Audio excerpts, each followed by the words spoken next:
De nombreuses couches sociales restent défavorisées à travers le non-respect de leurs droits au Bénin. Au nombre de celles-ci, nous avons les filles et femmes serveuses de bars et restaurants au Bénin, victimes de nombreux fléaux tels que le harcèlement, la violence physique et morale, l'inexistence du contrat de travail, etc. Face à cette triste réalité, Amnesty International Bénin, à travers le projet Serveuses et dignes, vient à leur défense en promouvant des actions visant à défendre leurs droits et à restaurer leur dignité de femmes et de filles. Mesdames et messieurs, bonsoir ou bonjour. Cela dépend de l'heure à laquelle vous nous recevez chez vous. Bienvenue donc dans cette émission spéciale qui a pour thème « Situation des filles et femmes serveuses de bars et restaurants au Bénin, réalité et défis ». À travers cette thématique, nous ferons une incursion dans l'univers de cette cible longtemps marginalisée au Bénin. Pour en parler, je reçois pour vous Éric Orion Biao. Il est le coordonnateur de l'éducation aux droits humains à Amnesty International Bénin. Bienvenue sur ce plateau, Monsieur Biao. Merci, Madame la journaliste. En face de Monsieur Biao, nous avons Monsieur Charlemagne Adjanon. Il est le président de l'Association nationale des promoteurs de bars et restaurants du Bénin. Bienvenue, Monsieur Adjanon. Merci, Madame la journaliste. Merci beaucoup. C'est parti donc, nous allons démarrer. Ma toute première question va s'adresser à Monsieur Biao. Dites-moi, Monsieur Biao, pourquoi s'intéresser à la situation des filles et femmes serveuses de bars et restaurants au Bénin? Merci beaucoup, Madame la journaliste. Avant de commencer, permettez-moi de saluer vos téléspectateurs. De saluer également M. Adjonou, qui est ici avec moi sur le plateau. Alors, Amnesty International, en tant qu'organisation de défense et de promotion des droits humains, travaille et milite pour que chaque individu connaisse ses droits, puisse en jouir pleinement, quel que soit son âge, son sexe, sa race et même son secteur d'activité. Ceci dit, nous avons été interpellés par rapport à la situation que les femmes et filles serveuses vivent dans leur environnement professionnel. Nous nous sommes donc intéressés à ces situations-là et nous avons entrepris de documenter un peu ce qu'elles vivent en matière de droits humains dans leur milieu professionnel. Il faut dire que nous avons eu notre premier contact avec cette cible-là en 2019, après une sollicitation du ministère des Affaires sociales et de la microfinance à travers la direction départementale des Affaires sociales et de la microfinance de l'Atlantique, qui, en 2019, comme je le disais, nous a invités pour animer une formation sur l'autoprotection des filles serveuses en matière de droits humains, notamment les mécanismes d'alerte et de signalement en matière de violation des droits humains. Alors, à cette première séance, nous avons eu en face de nous plusieurs filles et femmes serveuses qui ont exposé les problèmes auxquels elles sont confrontées. Les problèmes auxquels elles sont confrontées. Nous nous sommes donc rendus compte que c'était de sérieux problèmes liés aux droits humains qu'il fallait prendre au sérieux. L'année suivante, nous avons voulu confirmer ces informations que nous avons reçues. Nous avons donc organisé à nouveau ces formations dans l'OME, toujours avec l'appui de ce service décentralisé là, ou de cette direction décentralisée là, du ministère des Affaires sociales et de la microfinance. Donc, nous avons parcouru quelques villes de l'OME, Adjo, Bono, Porto Novo, où nous avons pu discuter également avec les filles et femmes serveuses de ces localités-là, et cette fois-ci, pu croiser les informations avec les informations reçues auprès de quelques promoteurs de bars et restaurants. Malheureusement, tout ce que nous avons appris, tout ce que nous avons entendu a été confirmé. Nous avons donc, pour avoir des données un peu plus rigoureuses, entrepris une étude sur la situation des filles serveuses dans les bars et restaurants au Bénin, que nous avons réalisé dans le cadre de ce projet Serveuse et Digne. Et cela a constitué une base sur laquelle nous nous sommes appuyés pour proposer ce projet-là qui vise vraiment à contribuer à la protection des filles et femmes serveuses au Bénin. Il faut dire que les informations que nous avons reçues, les filles sont victimes de plusieurs problèmes que nous catégorisons en 4 grands types. Le premier, c'est l'exploitation économique qui prend forme par des conditions de travail assez difficiles, sans un contrat de travail formel, à des heures très tardives. Parfois même qui va jusqu'au double des heures de travail requises au Bénin. Nous avons également documenté, toujours sur les questions d'exploitation économique, des retentions, ou je vais dire des retenues sur salaire suite à de petits incidents qui se passent dans ces bars-là. Tels que les verres cassés. Tels que les verres cassés, des chaises cassées. Voilà. Allant même parfois jusqu'au mécontentement de certains clients. Le deuxième problème, ou la deuxième catégorie de problèmes auxquels elles sont confrontées, ce sont les violences de toutes sortes. Donc, le harcèlement, les violences physiques, les violences verbales, les attouchements déplacés et tout ce qui va avec ce que nous appelons violence basée sur le genre. Nous avons même pu être informés des viols et pu documenter dans certains médias des meurtres à l'endroit des filles et femmes serveuses. La troisième catégorie, c'est la stigmatisation sociale qui, malheureusement, amène nos sociétés à ne pas considérer ce travail-là, ne pas considérer les filles qui travaillent dans ce secteur-là. Mais également le fait que ces filles-là n'ont pas accès aux opportunités comme toute autre personne travaillant dans d'autres secteurs. Dans une structure. Le dernier donc, type de problème auquel elles sont confrontées, c'est l'absence de recours juridique. L'absence de recours juridique et d'assistance psychologique, malheureusement, quand elles sont victimes de violences. D'abord, parce qu'elles-mêmes n'ont pas l'information ou ne savent pas comment s'y prendre quand elles sont victimes de violences à leur encontre. Mais ce qui est un peu plus désolant, c'est que parfois, quand elles sont victimes et qu'elles font recours aux mécanismes de protection existants, malheureusement, elles ne sont pas prises au sérieux. Parfois, le tort leur est rejeté, on ne prend pas la situation sérieuse, on lui dit « mais oui, toi-même tu étais comme ça, tu étais habillé de cette façon ». Beaucoup de situations qui ne les mettent pas en confiance quand elles vont poser leur situation dans des institutions de protection des droits humains. Alors, au regard de tous ces problèmes-là que nous avons pu documenter, nous avons donc initié ce projet-là, comme je le disais, pour quand même contribuer à ce que ces filles-là soient mieux, qu'elles se sentent mieux dans leur environnement professionnel, qui malheureusement est un secteur très informel, précaire, et n'oublions pas, nous sommes dans un secteur où on est à la recherche du super profit, et voilà. Donc, ces situations que nous avons documentées, ça se passe dans certains bars du Bénin. Nous ne généralisons pas, ça ne se passe pas dans tous les bars, mais dans certains bars, notamment dans la majorité d'ailleurs, débris de boissons, les petits bars de quartier, ainsi de suite. Alors, Monsieur Adjanaron, je rappelle que vous êtes le président de l'Association nationale des promoteurs de bars et restaurants au Bénin. Dites-moi, Monsieur Adjanaron, partagez-vous ce contexte que vient de décrire Monsieur Biao? Je vous remercie, Madame la journaliste. Je voudrais saluer aussi M. Eric Biao, à travers lui, le directeur général de Amnesty International Bénin. Surtout avec le travail que Amnesty a décidé de faire avec mon organisation, l'ANAPROVA, je crois que le constat est avéré. Sur le terrain, nous constatons également que dans certains bars, dans certains débits de boissons, le phénomène s'observe.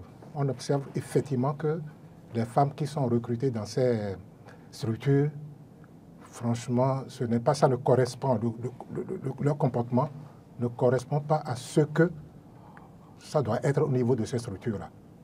Surtout quand vous voyez comment ces femmes sont habillées, comment elles sont recrutées. Recrutement sans avoir au moins le contrat de travail. Quand on parle de contrat de travail, c'est le demandeur qui se présente à l'employeur. Et l'employeur doit pouvoir quand même avoir un contrat de travail qu'il adresse maintenant à celui qui demande à travailler chez lui. Mais malheureusement, nous ne constatons pas la chose partout. Alors que dans le contrat de travail qui met en présence deux personnes, dans les clauses au niveau du contrat de travail, lorsque vous présentez ce que ça doit être à votre niveau, au niveau de votre service, à votre vis-à-vis, au niveau de salaire, au niveau de comment l'employeur peut se comporter dans votre structure, c'est à prendre ou à laisser. Lorsque la personne n'est pas consentante par rapport à ce que vous lui présentez comme contrat de travail, soit la personne accepte, soit elle n'accepte pas, et puis, comme ça, chacun part. Maintenant, au niveau de la tenue vestimentaire, vous savez, la femme, c'est un être, c'est le berceau même de l'humanité.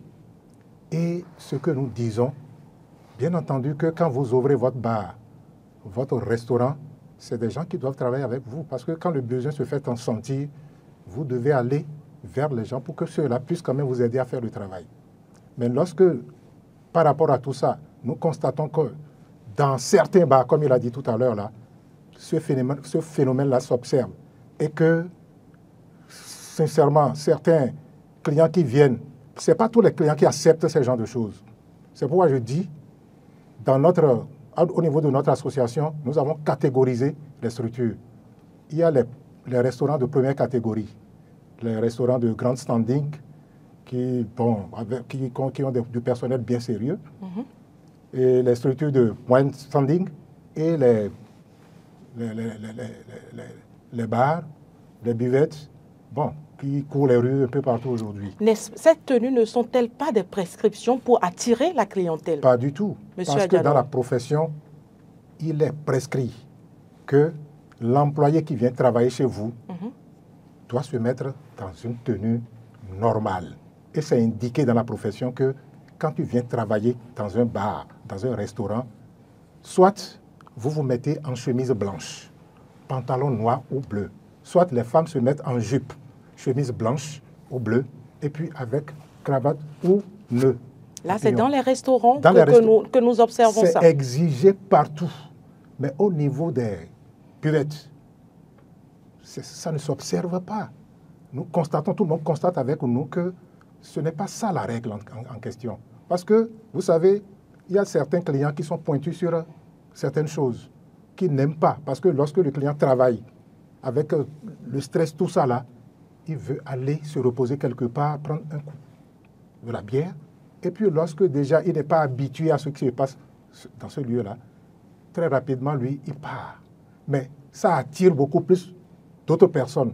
Quand vous voyez des femmes dans cette tenue-là, ça plaît à beaucoup de personnes, et puis si bien que c'est devenu aujourd'hui une monnaie courante, quoi. Et puis c'est un cinéma que les gens regardent, ce qui n'est pas bon pour le corps d'une femme. Alors, qu'est-ce que votre structure fait pour réduire la vulnérabilité de ces femmes-là? Dans le premier temps, ce que nous avons eu à faire, nous avons été interpellés par UNICEF, interpellés également par la Brigade des mœurs, avec qui nous avons déjà commencé par faire un travail dès les années 2019. Nous avons réfléchi ensemble, on a élaboré des documents qui nous permettent d'aller sur le terrain. C'est comme ça que nous avons constitué une mission d'inspection et de sensibilisation. Et ça a couvert tous les départements. Nous sommes allés dans tous les départements commencer le travail. Nous sommes allés de bar en bar, voir si réellement il y a l'emploi d'abord des mineurs, des enfants mineurs âgés de moins de 18 ans dans ces bars qui sont employés dans ces bars-là. Donc on s'est employé d'abord en sensibilisant quand nous constatons qu'il y a l'emploi de ces mineurs. Nous essayons d'extirper de ces bars-là ces enfants mineurs et nous demandons aux promoteurs de ne plus continuer à employer les enfants mineurs dans les bars. Parce que c'est une infraction. Tout à Parce fait. que quand l'enfant ne dépasse pas les 18 ans d'âge, vous ne pouvez pas les recruter dans vos bars, les employer, parce qu'au risque de les voir harcelés avec les abus sexuels que nous constatons sur les enfants, ça ne peut pas être un chou gras pour ceux-là. Parce qu'une fille, ça se respecte. Encore que la fille aussi qui travaille doit se respecter. Parce que la femme, voyez-vous, quand vous vous mettez dans des tenues comme ça, qui ne répondent pas aux normes, ça attire beaucoup plus les prédateurs, les bourreaux, qui savent faire pour quand même se jeter sur ces femmes-là. Ce qui n'est pas du tout normal. Mais il y a des gens qui posent des actes qui ne savent pas qu'il y a des conséquences derrière ces actes-là. Alors que chaque acte qui est posé mérite infraction avec des peines. Vous encourez des peines jusqu'à l'emprisonnement et vous payez aussi des amendes. Beaucoup ne savent pas. C'est ce qu'on leur dit souvent, que si vous tombez sous le coup de la loi, on vous prend, on vous emprisonne et vous allez, comme ça, subir les peines, c'est tout. Donc, ce que nous faisons et que nous avons commencé par faire avec UNICEF, la Brigade des mœurs et les autres, les ministères, c'est ça. Dans le premier temps, nous avons mené ce combat-là contre les abus sexuels commis sur les mineurs, les enfants âgés de moins de 18 ans. La suite, une sensibilisation. Sensibilisation dans tous les départements. Et au bout de tout ça, là, on s'est réunis avec les promoteurs, les usagers, les serveurs, serveuses, les autorités de la place. Nous avons travaillé ensemble pour que désormais qu'il y ait un suivi dans ce domaine-là. Donc tout le monde a été instruit dans les départements pour que, après notre passage, que le suivi puisse quand même être de mise. Mais aujourd'hui, nous constatons que, bon, de moins en moins, le phénomène s'observe. Maintenant, si je reviens à ce que nous faisons aujourd'hui avec Amnesty International, c'est avec les filles et femmes qui sont employées maintenant dans les bars, les restaurants et établissements assimilés. Donc, ce phénomène, c'est au niveau des filles-femmes. Et ce que nous leur disons souvent, on s'adresse souvent aux promoteurs pour leur dire, lorsque vous voulez recruter, c'est parce que vous avez un besoin de recruter que vous recrutez ces filles-là. Le minimum que vous pouvez leur demander pour qu'elles ne soient pas des proies pour les clients, c'est de veiller à leur habillement, de veiller à leur comportement, à l'accueil et tout. Mais ça ne s'observe pas dans tous les bars. Heureusement que Orion a dit tout à l'heure que le phénomène ne s'observe pas dans tous les bars. Mais on s'emploie, avec l'appui de Amnesty International aujourd'hui, à réduire quelque peu ce phénomène-là. Voilà ce que nous faisons avec Amnesty International aujourd'hui, pour qu'au moins, avec leur appui, on puisse arriver quand même à corriger le tir sur le terrain. Alors, Monsieur Biao, Amnesty International Bénin met en œuvre depuis 2023 le projet dénommé Serveuse et digne qui vise à renforcer la protection des filles et femmes serveuses de bars et restaurants au Bénin. Combien de départements sont impactés par ce projet et quelles sont les actions qui y sont menées? Merci beaucoup, Madame la journaliste. Alors, ce projet qui a sa phase pilote se mène aujourd'hui ou se met en œuvre dans 5 départements du Bénin. Laquelle? L'Atlantique, le littoral, l'Ouémé, le Zou et le Borgou. Alors, nous avons plusieurs activités que nous avons déjà commencé à déployer et qui se poursuivent, et qui se poursuivront jusqu'en 2025. Et avant d'aborder les Qu'en est-il d'abord des restes des départements? Alors, comme je le disais, nous sommes à une phase pilote, donc vraiment une phase expérimentale de l'approche. Nous allons pouvoir, à la fin de la période de la phase pilote, pouvoir évaluer le projet et voir s'il faut l'étendre. Dans quelle mesure étendre sur les autres départements? Qu'est-ce qu'il faut revoir, qu'est-ce qu'il faut adapter, qu'est-ce qu'il faut améliorer. Donc, peut-être rendez-vous en 2025 pour qu'on puisse vous dire les autres départements qui sont désormais impactés par ce projet. Pour revenir aux objectifs et aux activités de ce projet, j'aimerais rappeler que ce projet vise essentiellement à sensibiliser l'opinion publique afin que les stéréotypes qui sont associés à ce secteur d'activité soient quand même bannis des esprits. Ensuite, que les promoteurs de bars soient sensibilisés et formés aux droits des filles serveuses pour qu'elles aient quand même le minimum de respect de leurs droits de confort et de sûreté pour travailler dans de bonnes conditions. Ensuite, apporter une assistance juridique et psychologique systématique à toutes les femmes et filles travaillant dans ces bars-là, victimes de violences ou d'abus, qui, bien entendu, sont remontées à nos services.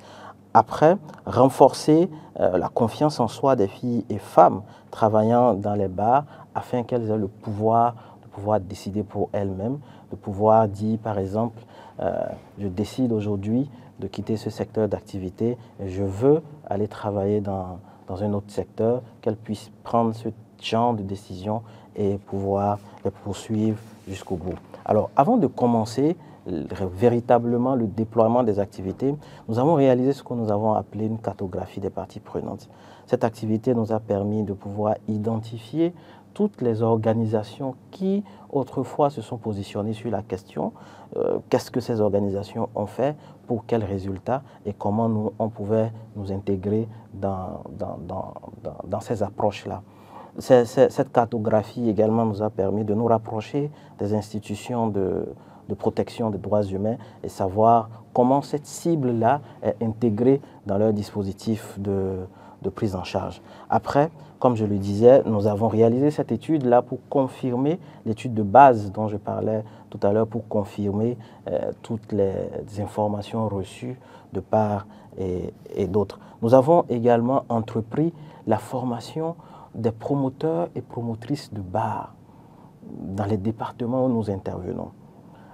Cette activité nous a permis de toucher plusieurs promoteurs et promotrices que nous avons sensibilisés, formés sur le droit des filles et serveuses et la législation, bien entendu, en matière d'embauche et d'utilisation de la main-d'œuvre au Bénin. Nous avons également initié des sensibilisations à l'endroit des filles serveuses elles-mêmes sur l'autoprotection vis-à-vis des violences basées sur le genre, notamment les mécanismes d'alerte, comment reconnaître des violences, les mécanismes de prise en charge disponibles au Bénin et comment les toucher. Donc, à la suite de ces formations, nous avons également initié des émissions radiophoniques pour pouvoir toucher le plus de citoyens, le plus de cibles, de publics possible, pour qu'on puisse commencer à sensibiliser nos frères, et parfois nos sœurs, qui vont dans des bars, afin qu'ils ne soient pas auteurs de violences à l'endroit des filles et femmes serveuses. Pour intensifier le message, nous avons également réalisé des posters, des affiches interdisant la violence dans les bars et restaurants que nous avons posés dans des bars partenaires.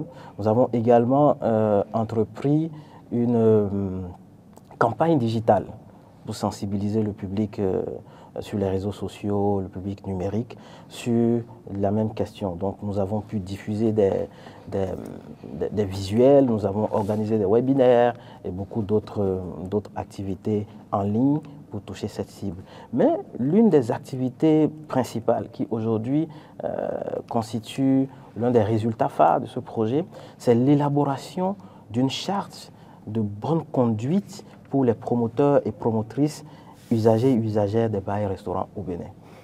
Cette activité nous a permis, avec l'appui de l'ANAPROBA, que je remercie encore une fois, l'appui du ministère des Affaires sociales et de la microfinance, l'appui du ministère de l'Intérieur, de la Sécurité publique et, bien entendu, l'appui et la collaboration de l'Institut national de la femme, nous avons pu élaborer cette charte que nous avons commencé à vulgariser sur les départements, dans les départements où nous intervenons et même au-delà. Donc cette charte-là, en 10 points, est une exhortation et en même temps une invitation à ce que les promoteurs prennent des engagements vis-à-vis de leurs employés pour qu'ils puissent, les promoteurs puissent entreprendre des actions pour qu'elles soient mieux protégées face aux violences et à toutes les situations que nous avons pu documenter dans les bars et restaurants. Voilà quelques activités que nous avons pu réaliser sur le terrain. C'est vrai, Monsieur Biao, vous remerciez tantôt Monsieur Adjanoun. Je voudrais bien avoir votre confirmation d'avoir participé à toutes ces activités. Ah oui, et je confirme tout ce que Monsieur Orion a dit tout à l'heure. Effectivement, nous avons été approchés par Amnesty International pour faire tout ce dont il est question à son niveau aujourd'hui. Donc souvent, dès qu'il y a des travaux à faire, dès qu'il y a des séances à tenir avec nos partenaires, avec nos usagers, avec les promoteurs de bars, nous sommes toujours présents à leur côté pour que désormais ce qui se produit dans ces bars-là ne puisse plus continuer. D'où qu'il y a un changement de comportement.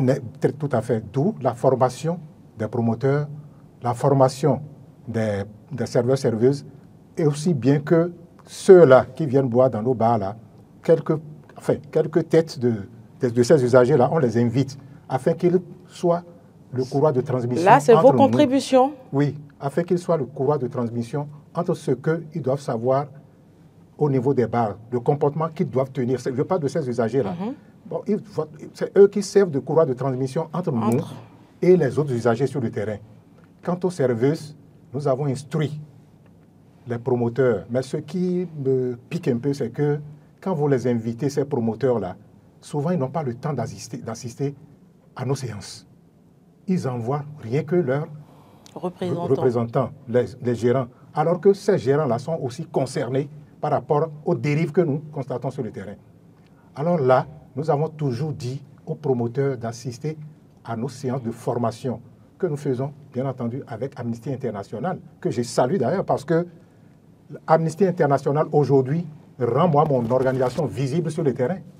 Parce qu'avec Amnesty International, j'arrive quand même à aller vers les gens, à leur parler, à les sensibiliser, à les motiver pour que désormais, le comportement qu'on observe un peu partout là ne puisse plus continuer. Et aujourd'hui, nous constatons que de moins en moins, ça se constate sur le terrain.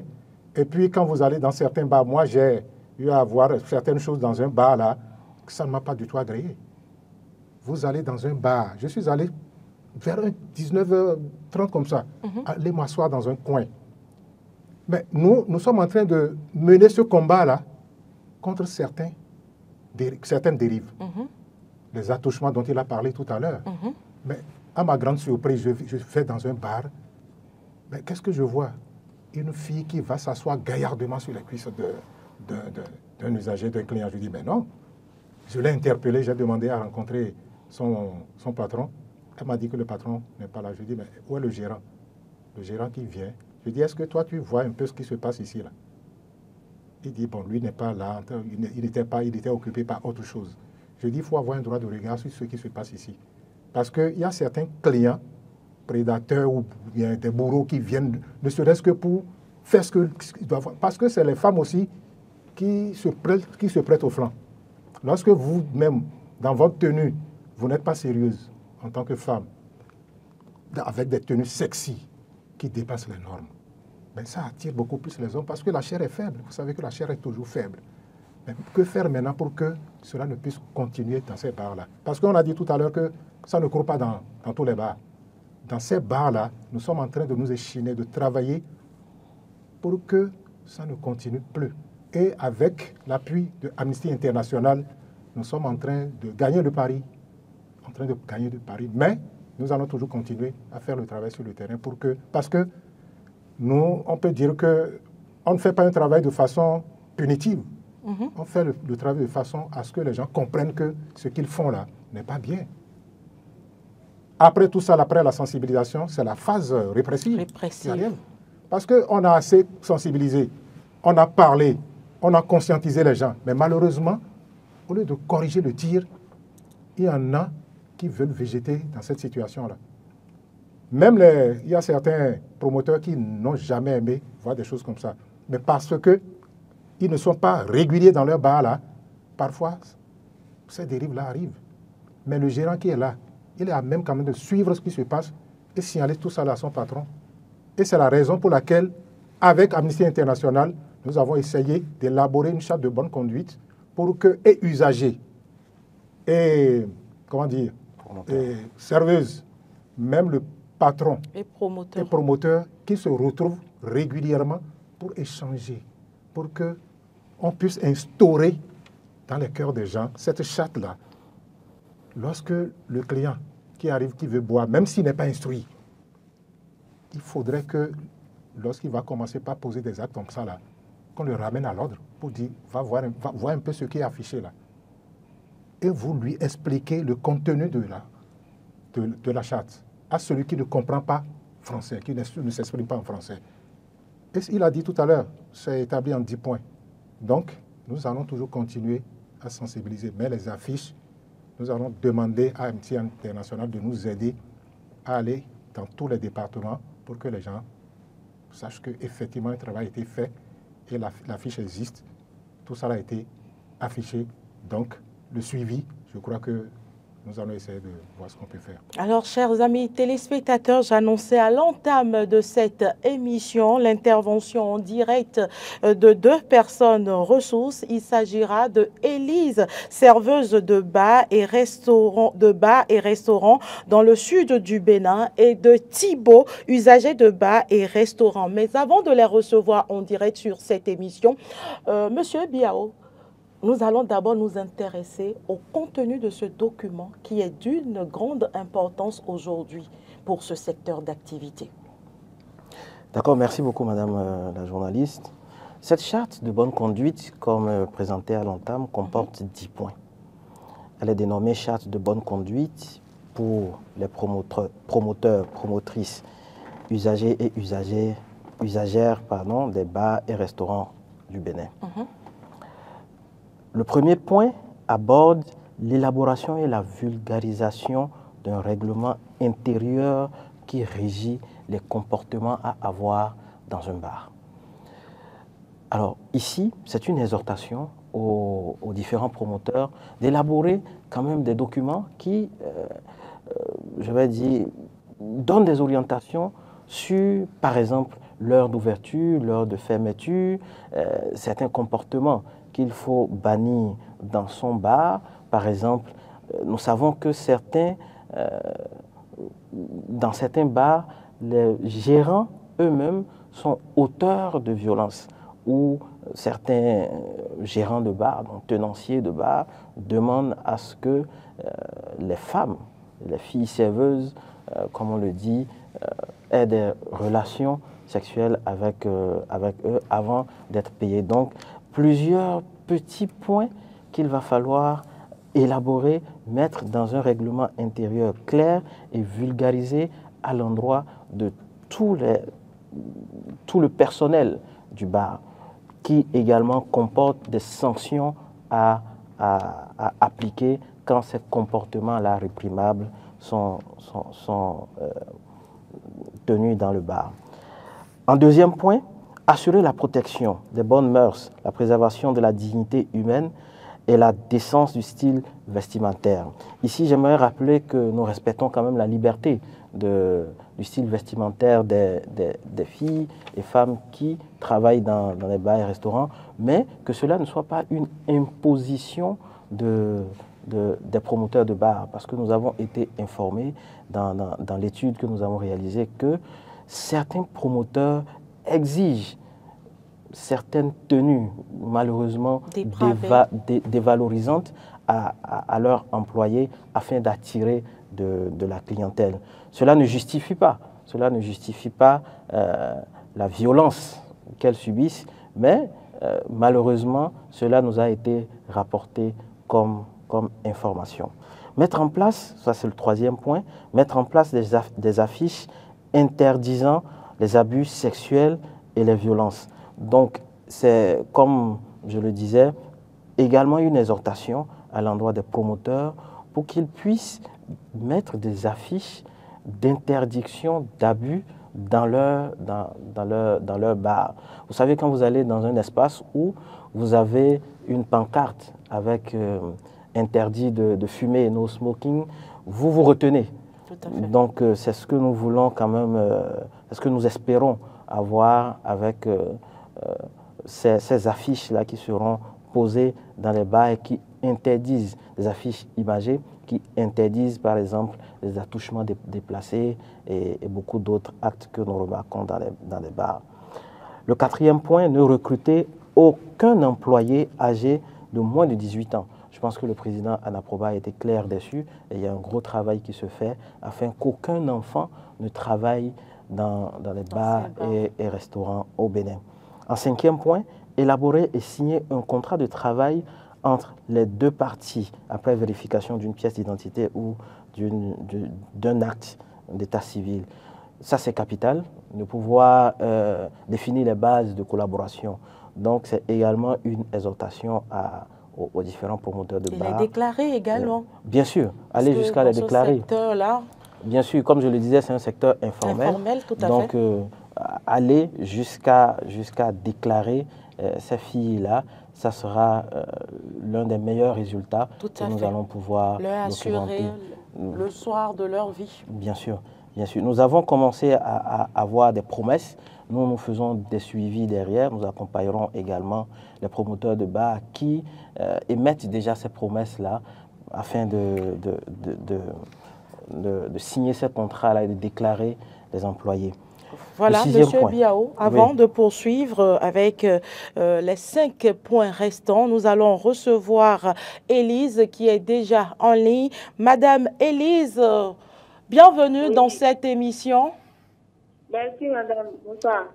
Alors, dites-nous, Madame Élise, quels sont les problèmes ou les difficultés auxquelles vous êtes confrontée au quotidien dans l'exercice de votre métier?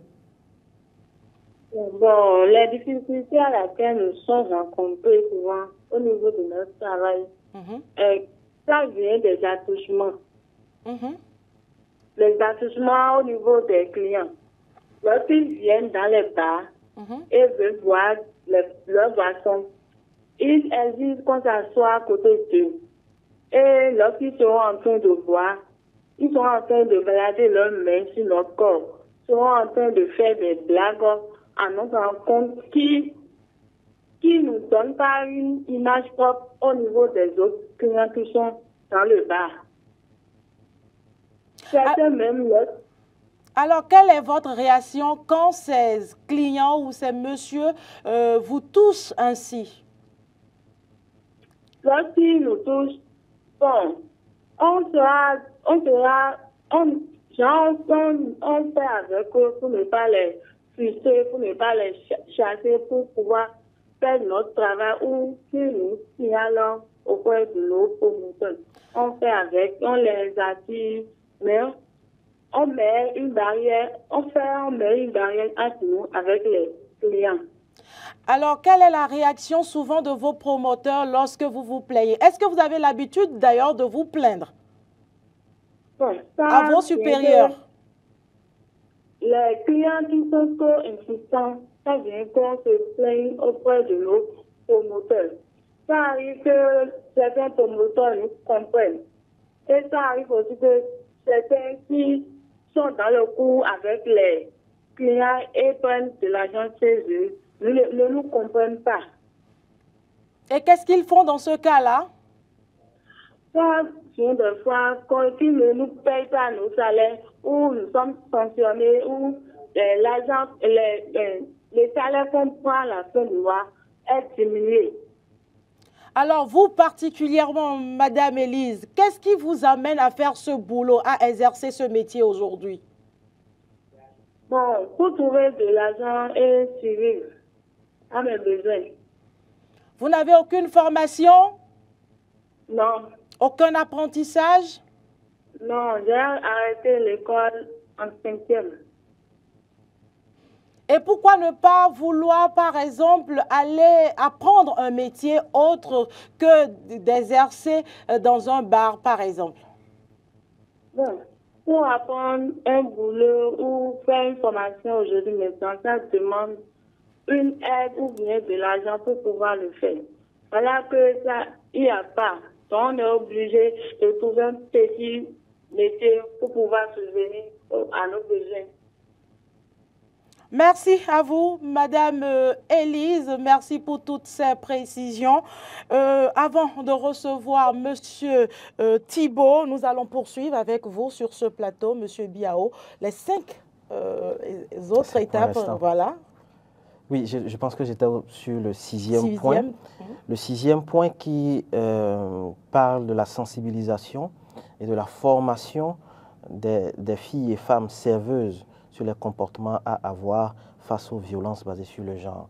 Donc ces sensibilisations-là, comme je l'avais abordé, qui ont été le point de départ de notre projet, c'est vraiment de discuter avec elles, de faciliter leur compréhension des violences, de savoir que ce sont des actes graves qu'il faut dénoncer, comment les dénoncer, où les dénoncer, comment faire le suivi afin que ces signalements-là aboutissent. Le septième point, c'est une recommandation également à l'endroit des promoteurs qui les invitent à tenir à jour un registre renseignant sur le personnel. Donc, avoir toutes les informations nécessaires sur leur personnel, notamment les filles qui travaillent avec elles.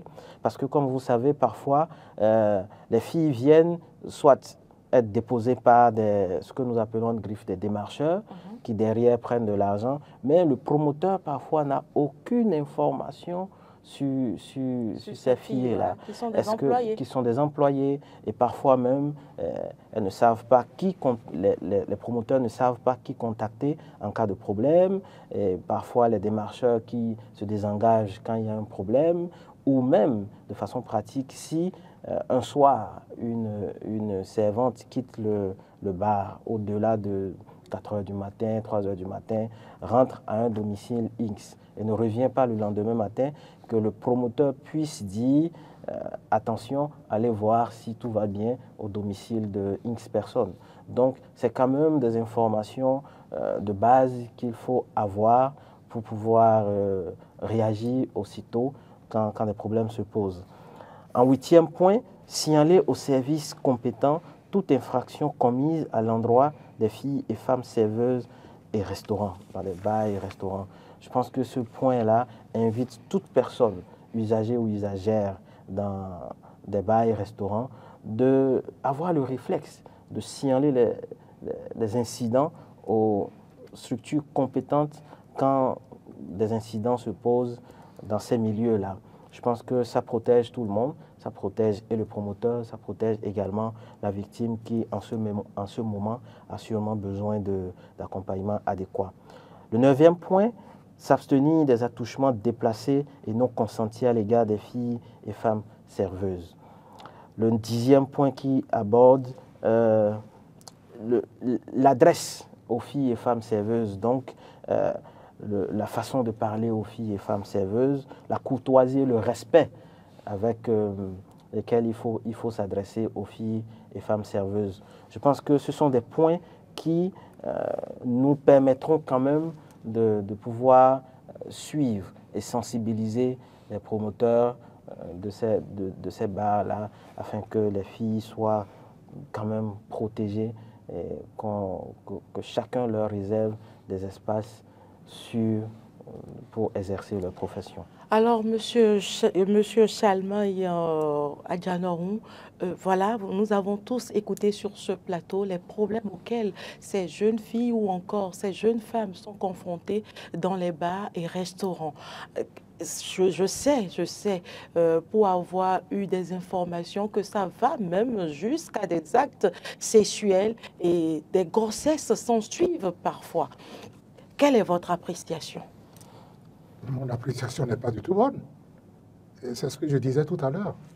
Et puis, l'appel que je lance souvent, c'est à l'endroit des promoteurs de bars. Pour que des choses pareilles n'arrivent, je crois que c'est aux promoteurs de bars de prendre leurs responsabilités. Nous avons parlé tout à l'heure du contrat. Tout doit résider dans ce contrat-là. Nous avons parlé du règlement intérieur qui doit être affiché au niveau de chaque bar, de chaque structure. Si cela existait, on n'avait qu'à aller vers ces tests-là, les lire régulièrement. Et puis ce qu'il faut, ce que je constate qui ne se fait pas dans certains bars, c'est cette séance-là que les promoteurs doivent organiser entre les employés et lui. Malheureusement, cela ne se constate pas. Alors que c'est le nœud gordien même de ce que nous dénonçons. Lorsque vous êtes en contact régulier avec votre personnel, vous échangez avec eux de ce qui marche, de ce qui ne marche pas, je crois que le courant passe facilement. Surtout avec l'arrivée de ces clients-là qui ont déjà dans la tête que lorsque je viens là, c'est pour choper une femme. À travers sa tenue vestimentaire. Ça dit ce point doit être quand même soulevé et respecté par les promoteurs. Il leur revient de mettre de l'ordre dans leur structure. Si ça se passe comme ça, je crois que ce à quoi on a droit aujourd'hui, ces spectacles-là, ça ne va plus exister. Et heureusement que beaucoup ont compris, les gens ont commencé par comprendre.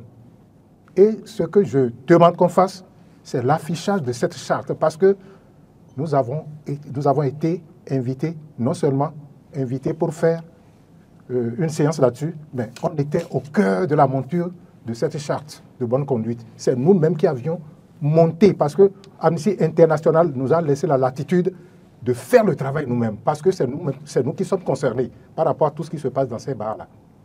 C'est par rapport à ça que nous avons monté, avec l'appui de Amnesty International, cette charte-là que nous mettons à la disposition des promoteurs pour que ça soit suivi aussi bien par les usagers, les serveuses et les autres employeurs. Alors, on me fait signe depuis la régie que M. Thibault est en direct sur cette émission. Bienvenue, M. Thibault. Oui. Bonjour, Madame la journaliste. Bonjour. Alors, dites-moi, M. Thibault, nous venons d'écouter les problèmes auxquels sont confrontées les filles et les femmes serveuses dans nos bars au Bénin et restaurants d'ailleurs. Quelle est votre appréciation? En fait, merci beaucoup, Madame, pour la question. Effectivement, bon, lorsqu'on fait un tour dans les bars et restaurants du Bénin, on constate effectivement que les filles et les femmes serveuses, c'est vrai qu'elles font beaucoup d'efforts pour l'animation des bars et restaurants, mais en même temps, on constate aussi qu'elles font face à de nombreuses difficultés.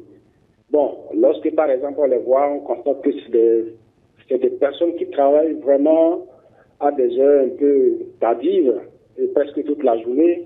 Bon, ça, lorsqu'on rentre un peu en discussion avec elles, parfois, parce qu'en tant qu'usager, il y a des moments où nous discutons avec elles, on comprend effectivement qu'elles éprouvent des difficultés même de survie, d'abord, parce que quand elles disent par exemple que le traitement salarial ne convient pas, n'arrive pas à les permettre de satisfaire leurs besoins, ça pose un problème. Et au-delà de tout cela, qu'on appelle les différentes formes de violence auxquelles elles sont sujettes, par exemple, le fait que lorsque quelqu'un vient boire, au-delà de boire, il cherche quand même à toucher les filles en désordre. Bon, tout ça là, elles sont assujetties à ce genre de difficultés. Donc voilà un peu.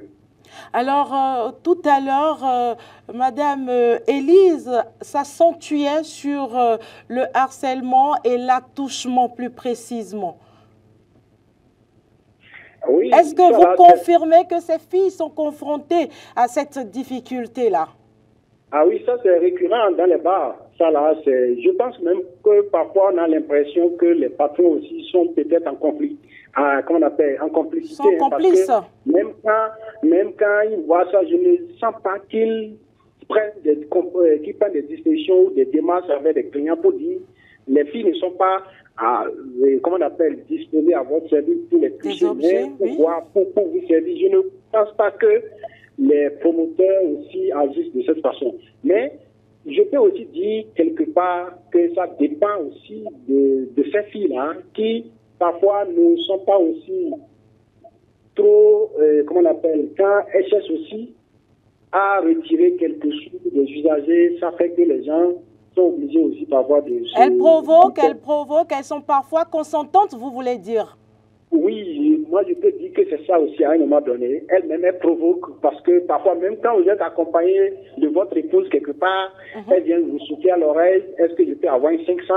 Et en même temps, ça te tente de dire, mais si quelqu'un me demande de l'argent, ça veut dire qu'elle se trouve dans un besoin.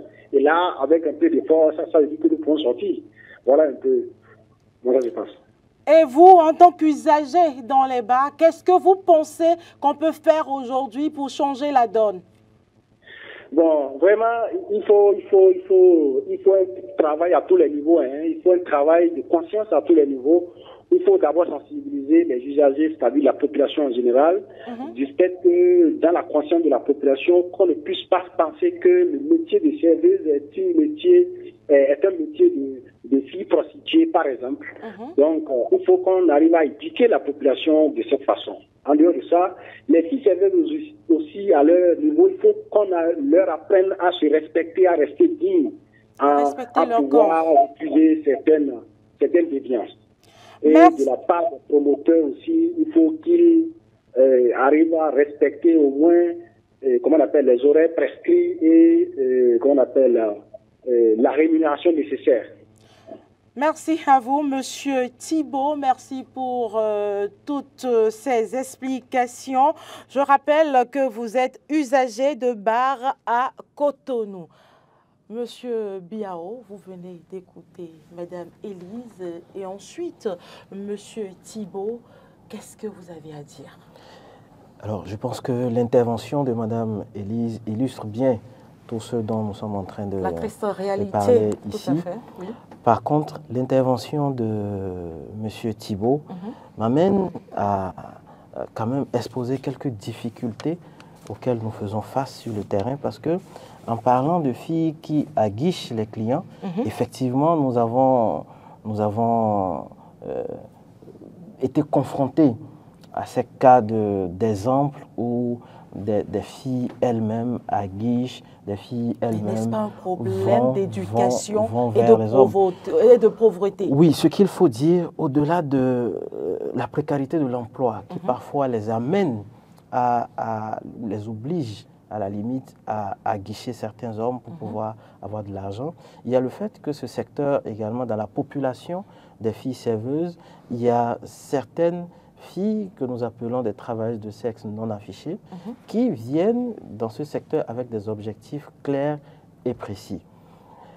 Mais malgré cela, cela n'empêche qu'on continue de dire, même si elles sont aguicheuses et qu'à un moment donné, elles disent stop, je pense qu'il faut arrêter, ne pas continuer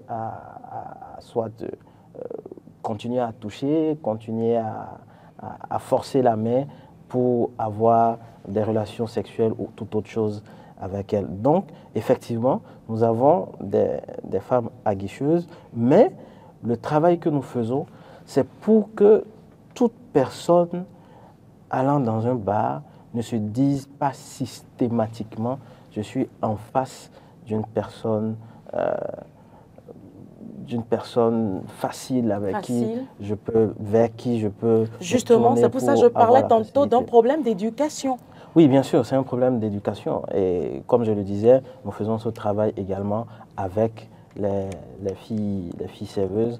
Dans notre programme d'éducation, nous essayons quand même de discuter de ces questions avec elles, de renforcer leur confiance en soi, afin qu'elles ne se laissent pas aller à ces petites tentations.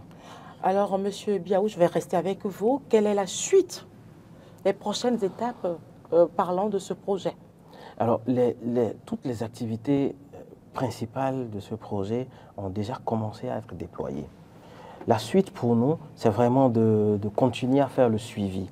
Par exemple, l'adhésion à la charte par les promoteurs et bars, continuer à discuter avec les promoteurs de bars, leur demander d'afficher. Nous avons imprimé ce document en de grands posters que les promoteurs peuvent avoir affichés dans leur bar, continuer la vulgarisation à notre endroit, continuer les émissions radiophoniques, continuer le suivi du respect du contenu de cette charte-là et également continuer à mettre au service des filles et femmes toute l'assistance juridique nécessaire dont elles ont besoin quand elles sont victimes de violences. Donc, actuellement, nous sommes en train de faire le suivi de tout ce que nous avons déployé, mais toujours en continuant à sensibiliser, à former et à informer l'opinion publique. Je prends ces mots comme votre mot de fin, en guise de mot de fin, très rapidement, M. Adjoarno. Par rapport à tout ce qui est dit, parce que j'ai suivi l'intervention de ces deux intervenants là tout à l'heure, ils ont tout dit. Ce qui se passe à leur niveau, c'est ça qu'ils ont constaté et c'est ça qu'ils ont dit. Mais par rapport maintenant aux promoteurs de bars-restaurants, je voudrais lancer un appel pressant à leur niveau afin que le travail que nous faisons sur le terrain soit suivi par eux, qu'ils nous aident quand même à assainir leur milieu pour que ce que nous observons, tout le monde observe aujourd'hui, ne continue plus. À l'endroit maintenant des serveuses, le corps de la femme se respecte. Il faut que la femme même commence par respecter son propre corps. Parce que la femme, c'est le berceau de l'humanité. On ne peut pas continuer à provoquer les hommes comme ça là. Mais en notre temps, la femme est tellement respectée. Voilà la nudité d'une femme, c'est tout comme si vous êtes tombé des nuits.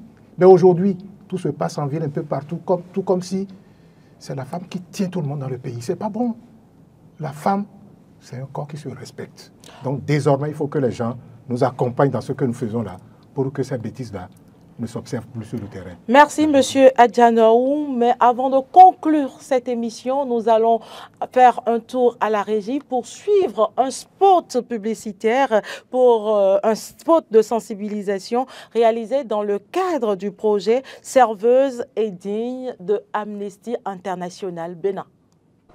En chaque serveuse de bar et restaurant se cache une Amazone, une sœur qui se bat pour subvenir aux besoins de sa famille. La plupart des serveuses travaillent dans l'informel sans protection et livrées à toutes sortes d'abus et d'exploitation. Selon une étude réalisée par Amnesty International Bénin en 2023, il ressort que les serveuses sont exposées à plusieurs problèmes tels que un salaire inférieur au SMIC pour un temps de travail qui dépasse 118 heures par semaine contre 48 heures pour le personnel de l'hôtellerie et de la restauration, l'exigence de port de tenue légère, des agressions physiques et verbales, des viols et parfois des exploitations sexuelles par les gérants et promoteurs de bars. Malheureusement, en quête de moyens de survie, elles subissent en silence, sans défense ou renonce à cette activité qui devrait être un métier respectable. Il est crucial de sensibiliser les promoteurs de bars et restaurants à la protection de nos sœurs qui travaillent sous leur responsabilité. Ils doivent être alertés pour mettre fin aux abus envers les serveuses par les clients et surtout valoriser l'emploi des serveuses et serveurs avec un salaire égal au temps de travail ou tout au moins le SMIC. Les clients des bars et restaurants doivent s'adresser aux serveuses avec courtoisie et respect, s'abstenir des attouchements déplacés et non consentis. Le respect strict de la charte de bonne conduite pour les promoteurs ou promotrices et usagers ou usagères des bars et restaurants au Bénin, mise en place par Amnesty International Bénin et l'Association des promoteurs de bars et restaurants du Bénin, est un grand pas vers la protection des droits des filles serveuses dans les bars et restaurants. Signalons les abus et violences faites à l'égard des filles serveuses dans les bars et restaurants en appelant l'Institut national de la femme au 51 07 88 88, la police républicaine au 166 et Amnesty International Bénin au 64 42 02 63. Eh bien, c'est ce spot de sensibilisation qui vient mettre un thème à cette émission spéciale qui a eu pour thème « Situation des filles et femmes serveuses de bars et restaurants au Bénin, réalité et défis ». Merci à toutes et à tous de nous avoir suivis.